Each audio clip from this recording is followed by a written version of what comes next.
¿Qué tal, amigos? Buenas noches y bienvenidos a Versión Libre. Hoy hemos invitado al representante a la Cámara, Luis Eduardo Díaz Granado. Doctor, muy buenas noches. Buenas noches, José. Un saludo especial a ti y a todos los televidentes. Bueno, usted aspira a repetir, ¿no?, en la Cámara. Sí, estamos haciendo ese ejercicio. Han sido ya 4 años en el Congreso de la República como representante a la Cámara, adelantando una importante gestión, discutiendo proyectos de ley, trabajando, haciendo gestión por bajar recursos, y consideramos pues importante poder mantenernos 4 años más desde ese escenario representando a los atlanticenses. ¿Cómo les fue en esta legislatura? Bueno, lo cierto es que hemos adelantado un trabajo importante, como te decía ahora, sacando adelante leyes como la 1550, que garantiza los recursos para el canal de acceso al puerto de Barranquilla. Esta es una ley que tiene una gran importancia, una gran trascendencia, toda vez que muchas empresas, por las dificultades en el manejo de las maniobras portuarias, estaban pensando en relocalizarse, y al abrir esta posibilidad, pues garantizamos la eficiencia portuaria y que se mantengan en la ciudad de Barranquilla estas empresas generando impuestos y puestos de trabajo, no solamente para Barranquilla, sino para todo el departamento. Generando recursos importantes, ¿cierto? Así es. ¿Qué le parece el fondeo? Ese es un tema espinoso que tiene tanto de largo como de ancho. En la actualidad hay unas inversiones muy grandes que han estado haciendo los portuarios en la ciudad. Hay unas expectativas grandes de poder desarrollar un puerto de aguas profundas que es absolutamente necesario para poder encarar con éxito todas estas expectativas que se generan en torno a los tratados de libre comercio. Y las maniobras en fondeo abiertas son, digamos, una grave amenaza para que los inversionistas... ¿No es incompatible con...? Correcto, esas son una grave amenaza para que los inversionistas puedan adelantar esas inversiones significativas, importantes, que se requieren para poder hacer realidad este sueño de los barranquilleros. ¿No es incompatible esa ley con el fondeo por fuera? Digamos que sí, porque prácticamente lo que se garantizó... Deja los puertos acá sin uso, prácticamente. Correcto, lo que se garantizó es unas condiciones óptimas en el canal de acceso al puerto, los últimos 10 kilómetros de la desembocadura del río Magdalena.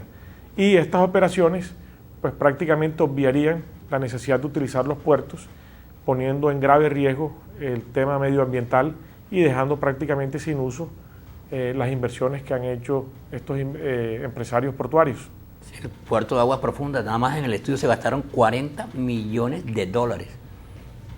Y resulta que van a descargar en Barrancabermeja y en otras partes, y pues los puertos quedan con poco uso y se pierden recursos importantes, además de la mano de obra. ¿No cree usted, doctor, que habría que hacer algo más? Sí, considero que hay que replantear este tema del fondeo. Lo cierto ¿Se compromete? Sí, claro, estamos de hecho muy comprometidos en este tema. Barranquilla es una ciudad que tuvo su mayor progreso y su mayor desarrollo precisamente cuando se convirtió en el épice de la entrada y la salida de todo tipo de productos a través del río Magdalena. Se ubicaron importantes casas industriales, importantes casas comerciales que le permitieron a la ciudad un desarrollo económico de tal magnitud que se convirtió en la segunda ciudad más importante del país. De hace 6 años para acá, Barranquilla ha tomado un segundo aire, un nuevo impulso. Por primera vez en 80 años vuelve a ser nuevamente un referente en el orden nacional, y este tipo de medidas atentan contra ese nuevo progreso, ese nuevo aire, ese nuevo aliento optimista que se respira en la ciudad.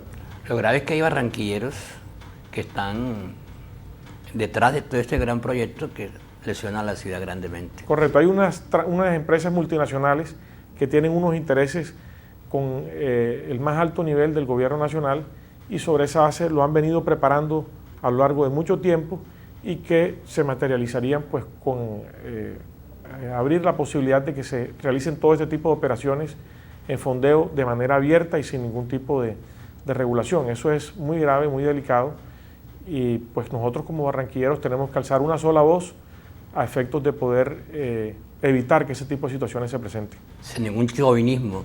O sea, habría que defender a capa y espada los intereses de la región, pues sobre todo de la costa caribe colombiana.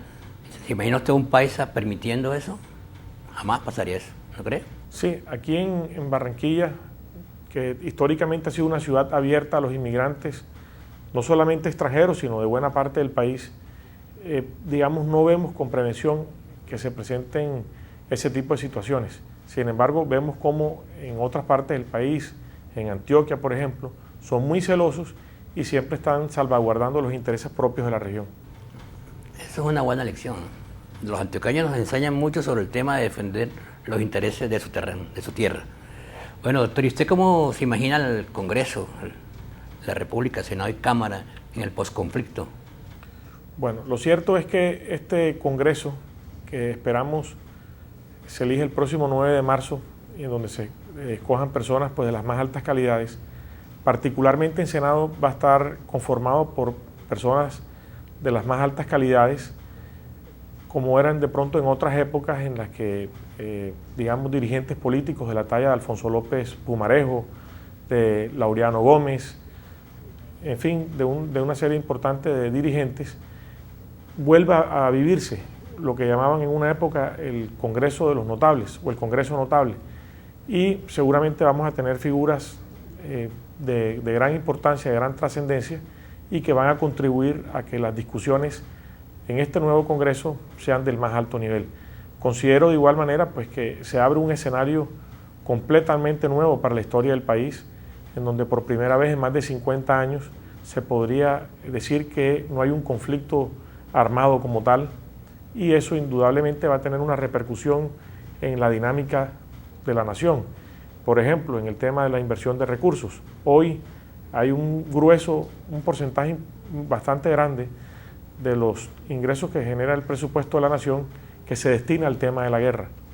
Imaginémonos que en vez de estar gastándonos ese dinero disparando balas desde helicópteros o consumiendo combustible en todos los equipos de transporte que requiere las movilizaciones de la guerra, y destinarlas en alimentación de los niños más necesitados del país, y imaginando los que podamos pagar las universidades de los estudiantes que recién se gradúan de la universidad, generando subsidios de transporte para que este sostenimiento de estos estudiantes pueda ser, digamos, mucho más accesible a sus padres.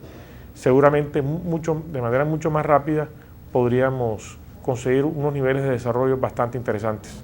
Ojalá se dé la paz, aunque está recibiendo toda suerte de palos en esa rueda, ¿no? Nadie quiere, hay sectores que no quieren la paz. Se beneficiaron con tiro fijo y fueron presidentes de la República. Y luego, con el discurso de la guerra, fueron presidentes de la República. Y ahora que hay un nuevo intento por la paz, no quieren que haya paz. Entonces, el país está cansado de la guerra, de esos discursos generadores de violencia. De verdad que apostémosle a la paz, que es lo verdaderamente importante. Un país en paz es un país en desarrollo. Así es. Yo creo que por primera vez en los últimos 50 años se da un escenario en donde la FARC y el ELN son conscientes de su situación y que seguramente esta misma situación está propiciando el hecho de que puedan llegarse a un acuerdo definitivo, duradero y que sea pues, para el disfrute de todos los colombianos. Bueno, ¿y qué más tuvo su agenda legislativa, doctor? Bueno, lo cierto es que cuando salimos elegidos hace 4 años, nos propusimos hacer un uso responsable de esta representación que nos asignaron más de 42.000 atlanticenses, en el sentido de asistir de manera puntual a las sesiones, de participar, de discutir los proyectos de ley, de promover leyes como la que te comentaba ahora de la 1550, que fue autoría nuestra, la 1667, que es la que da pie a crear un fondo para la administración de los bienes de la Fiscalía, que también es de autoría nuestra. He sido ponente prácticamente de los 4 proyectos de presupuesto general de la Nación, en donde siempre hemos propendido porque el porcentaje de participación del Departamento del Atlántico sea año tras año superior. Pero de igual manera también, para complementar todo este trabajo legislativo, es necesario traer inversiones tangibles para los atlanticenses. De esta manera, hemos traído recursos por más de 85.000 millones de pesos que se han invertido en escenarios deportivos como el estadio del municipio de Puerto Colombia, que está ya en desarrollo, que cuenta con una grama sintética, luces o iluminación para jugar los partidos en la noche, con una nueva gradería, baños y camerinos completamente nuevos, polideportivos en Galapa, en el municipio de Malambo, estadios y escenarios deportivos en Ponedera, pavimentos, vías internas, en el caso de Barranquilla, 25 tramos viales del proyecto Barrios a la Obra. En fin, una serie de obras bien buenas, bien interesantes para el disfrute de todos los atlanticenses y su mejor bienestar. Hacemos una primera pausa y ya regresamos con Luis Eduardo Díaz Granados, representante de la Cámara, y aspira a repetir 101 en el tarjetón, cambio radical. Ya volvemos, de lunes a viernes de 6:30 a 7 de la noche, y nuestro compromiso es con la verdad, únicamente con la verdad. Nuestros enemigos son identificados, son aquellos a quienes no les gusta que le digan la verdad.